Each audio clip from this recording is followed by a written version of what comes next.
All right, good morning. Thank you for attending the 2025 Southwest Florida Resiliency Summit. Today, we're going to be starting with some opening remarks on behalf of our organization, the Coastal and Heartland National Estuary Partnership. And then we're going to hear from our lead sponsor, the Volo Foundation, and their executive director, Wendy Oliver. After the opening remarks, we'll have morning session presentations on the impacts of increasing coastal water levels and resiliency updates from our local water management districts. After the lunch break, we're going to go into our afternoon session presentations on flooding from increasing high rainfall events and flood forecasting and resiliency planning tools. Each session will be followed by audience question and answers with the presenters, and there will also be an approximately hour-and-a-half lunch break midday for attendees to network and eat downstairs at the many food venues on site, returning for the afternoon sessions promptly at 1 p.m. In your packets, you'll find the summit agenda and some other information. We also have additional information out on the tables that you're free to pick up and put in your folders. On the summit page website, chnep.org, you can actually find all the information about today's event, including the full bios for all the presenters with their emails if you'd like to contact them after the event. Also, you have 2 parking vouchers in your name tag holder, which you can use 1 each per day to scan, to leave, to waive your parking fees. So please hold on to those and keep those in a safe place. With that, we're going to begin. The Coastal and Heartland National Estuary Partnership, otherwise known as CHNEP, I need to advance. There we go. The Coastal and Heartland National Estuary Partnership, otherwise known as CHNEP, is proud to host this annual event. The CHNEP is part of the U.S. EPA National Estuary Program and is comprised of local governments across 10 counties, state and federal governmental entities, together with private and nonprofit organizations. Our mission is uniting Central and Southwest Florida to protect water and wildlife, and our service area covers 5,000 square miles from Polk County down through Lee County. We work in 6 estuaries and their watersheds: Lemon, Donna and Roberts, Charlotte Harbor, Pine Island Sound, Caloosahatchee, San Carlos, and Estero Bays, outlined on the map here in teal, making us one of the largest national estuary programs in the country. The CHNEP was formed back in 1995 when the governor asked Congress to designate these estuaries and their watersheds as estuaries of national significance. Now, on our 30th anniversary, we reflect on all the accomplishments the partnership has achieved to fulfill our mission of uniting Central and Southwest Florida to protect water and wildlife with this short 30th anniversary video.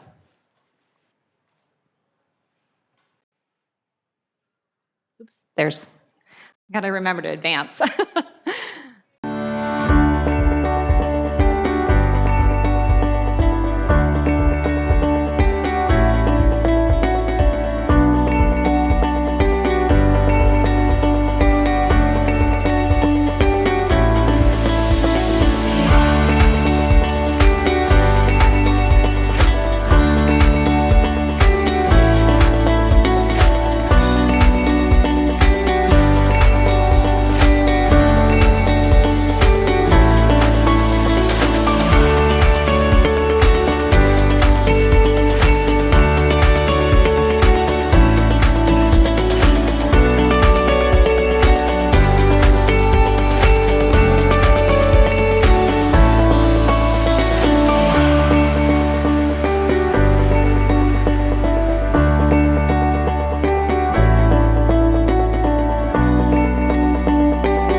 We would like to recognize and thank the sponsors of the 2025 Resiliency Summit, including our lead sponsor, Volo Foundation, and our supporting sponsor, Sunseeker Resort.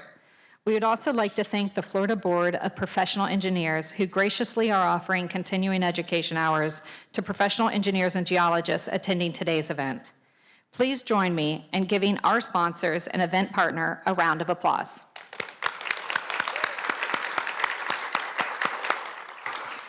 The CHNP has been hosting these annual summits the past 5 years to assist citizens and governmental leaders in understanding the changing conditions that are impacting our region, as well as how we can become more resilient to continue to thrive here in Central and Southwest Florida. This has become an increasing pressing issue as the Earth's average temperature in 2024 were the warmest on record since temperatures were first recorded in 1880, according to NASA scientists. Global temperatures in 2024 were over 2 degrees higher, topping the last record set in 2023. This is in addition to records also being set in 2024 for the highest ocean temperatures and the highest coastal water levels. 2024 also brought the average Atlantic hurricane season that included 19 storms and 11 hurricanes, including Hurricane Helene, the deadliest Atlantic hurricane to affect the continental United States since Hurricane Katrina in 2025, with 219 fatalities. And now, just last Tuesday on September 9th, the Gulf temperatures reached the hottest temperatures ever recorded in history, bringing the highest heat energy ever measured. It is clear that we are not forecasting changing conditions anymore, but are in their midst. South Florida, being low-lying on the end of a peninsula surrounded by water, is ground zero for extreme heat, increasing coastal water levels, and higher rainfall events. As a result, resiliency and adaptation measures are urgently needed to protect our residents, environment, economy, and quality of life. What do we mean by resiliency in this context? It's the ability for communities to adapt and withstand the impacts of changing conditions, as well as to rebound and rebuild after they have impacted. Building resiliency is a global challenge that requires cooperation at the global, federal, state, and regional levels. The Federal Infrastructure Investment and Jobs Act of 2021 included over $119 billion for resiliency initiatives. Some of those millions have made their way down to the CHNP, where we're using them to fund multiple county comprehensive vulnerability assessments, as well as other resiliency projects in our region.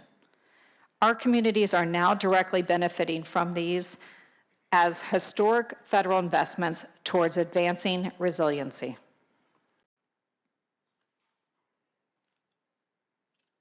At the state level, lawmakers appropriated $100 million for the Resilient Florida program last year.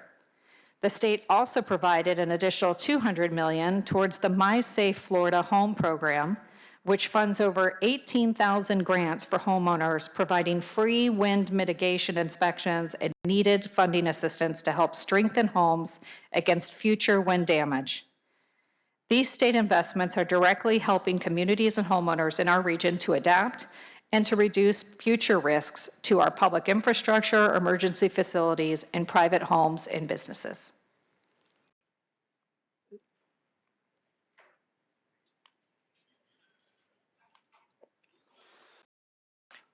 Sorry, can you go back to? I can't seem to from this.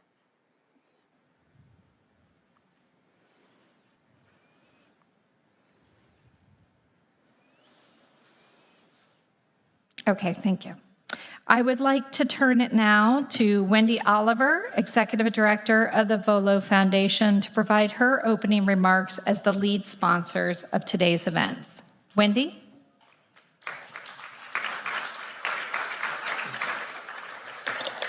Good morning, everyone, and thank you so much for hosting this, Jennifer.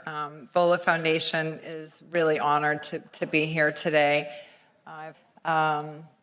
Starting off with who Volo Foundation is, we're a private family foundation, and we're located in Palm Beach Gardens, Florida, but we do fund generally in Florida, but globally as well, in the areas that you can see listed. And when I first started, I had the privilege of attending a Southwest Florida Resiliency Summit, and it was one of my favorite experiences in my job. So I am very honored to be here with you all today. And some of you I know and doing. Let's see. Let me go on to our mission, which is to accelerate change and global impact by supporting science-based climate solutions, enhancing education, and improving health. At our core, we believe knowledge drives action, and that's why a key part of our work is environmental education and public engagement. And we know that resiliency and what happens on our planet affect everything. Communities, our economics, and addressing it requires diverse partners coming together, like you all, to share your expertise and your resources. And since we're in Central and Southwest Florida, I'll focus on some of the work that we do right here. I know that some of our partners are in the room. I saw CCL here. I know Don from EDF is here, going to speak today, so that'll be a treat for you all. I don't know if Tom Bayless is here. Oh, he'll be here later. But he is an environmental reporter at Florida Gulf Coast University that VOLA has supported for many years. And when my team was putting this slideshow together, I said, put an award that Tom has won on the screen. Well, he's got a lot of them. So when I looked at what they did, and he's actually won another award. When he gets here, I was going to tease him because at the end of it, it says he's been nominated 4 times for pulling this home, Tom. You know, let's get this. But he's a great reporter, and we love supporting Florida Gulf Coast University. Another organization that VOLA supports is Solutions from the Land. I'll actually be presenting with them next week in New York with donors. And what they do is they partner with farmers, landowners, foresters, and local leaders. And they develop a climate action smart strategy. And they protect natural resources. And they also support our next project with them. We've done several, Healthy Farms, Healthy Bays. We've done several partnerships that have actually gone to Congress, that have gone to the UN National Assembly. And then our next one is going to be targeting the invasive species. And so these are just a few examples of how VOLA Foundation is investing in resilient, informed communities right here in this region. And while VOLA Foundation is honored, the real power lies with you, the community members, leaders, and organizations here today.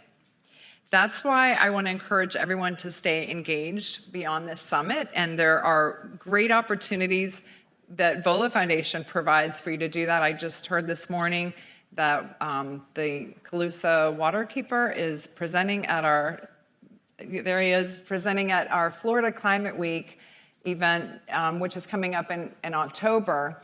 And these are live and virtual events that you can attend, and I've listed some that are actually right, within this area if you wanted to attend in person. And you can go on floridaclimateweek.org, or you can go on volafoundation.org. But we are so honored to work with wonderful leaders like you all and experts in this field who are really doing the work to create climate solutions. So thank you for Jennifer again for hosting this summit, and please stay in touch with VOLA on our different media channels that you can see listed there. We're pretty easy to find, and we love to work together. So thank you. Have a great conference.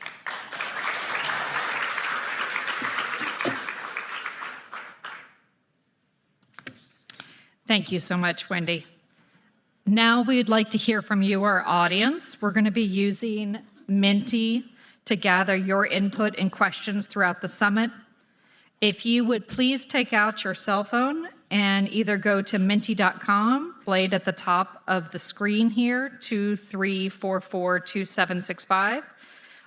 You can also find the QR code here and on the back of your name tag, which you can scan at any point with your camera to access the site.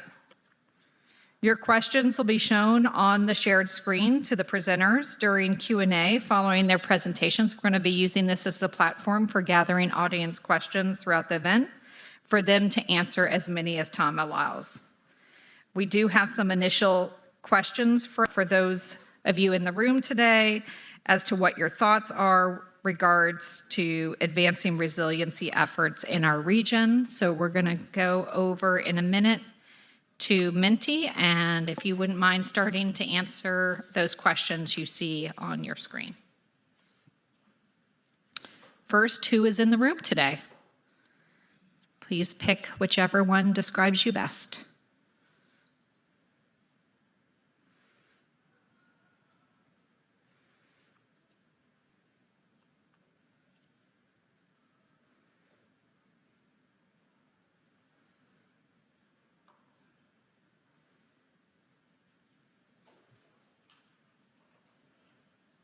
And I did notice that we had some elected leaders and policymakers who joined us today as well. So thank you to those individuals who made time out of their schedules to join us. We look like we have a lot of scientists. We have quite a few nonprofits, resource managers, legal, as well as some students, concerned citizens, and policymakers. So thank you for answering this. We'll give it a minute more.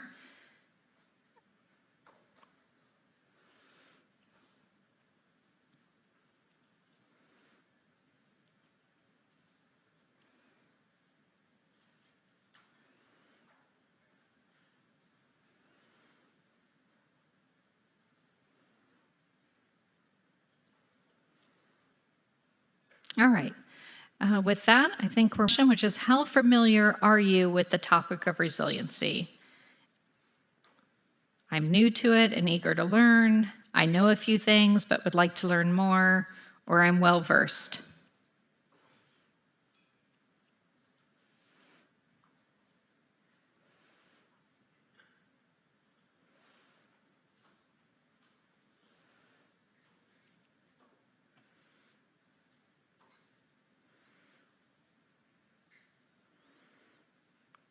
Great. It looks like things, but would like to learn more, as well as some well-versed people and some new people as well. So glad to have you all here. I think there's something that we can all learn every single time we get together from each other. And I know from the presenters today that there's a lot that I'll be learning. So with that, we'll move on to the next, which is which resiliency-related topic are you most interested in learning about? If you would rank these.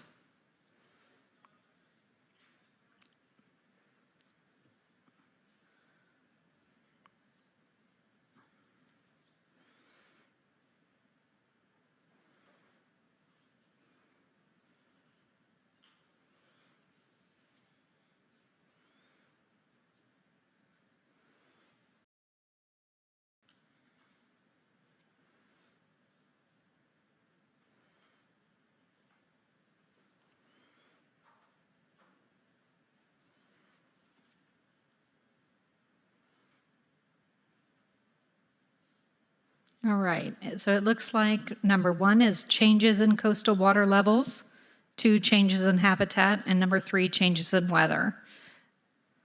So we'll be covering all of those topics today, so I'm glad to hear that's something you're interested in learning about. All right, then we're going to move into the next question, which is in one word or phrase, what do you think is the most pressing resiliency challenge?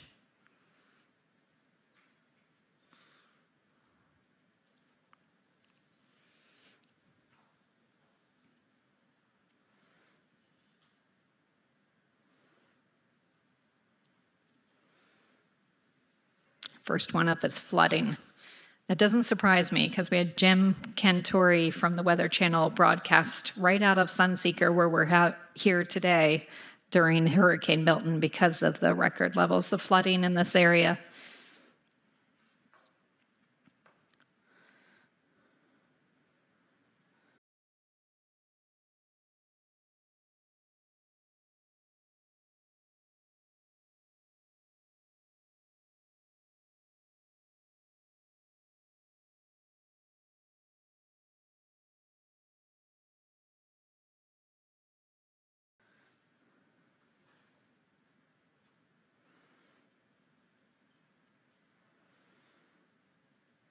We also see things like public awareness, raising public awareness, policy, collaboration, which is really the purpose of an event like this, is to bring people together to foster that communication, collaboration, and relationship building that's necessary to tackle these huge challenges. So now that you all have warmed up your Menti skills, we're going to actually leave Menti open, and you'll have the opportunity as presentations go forward to enter any questions you think of them during the session, and then they will be displayed at the end.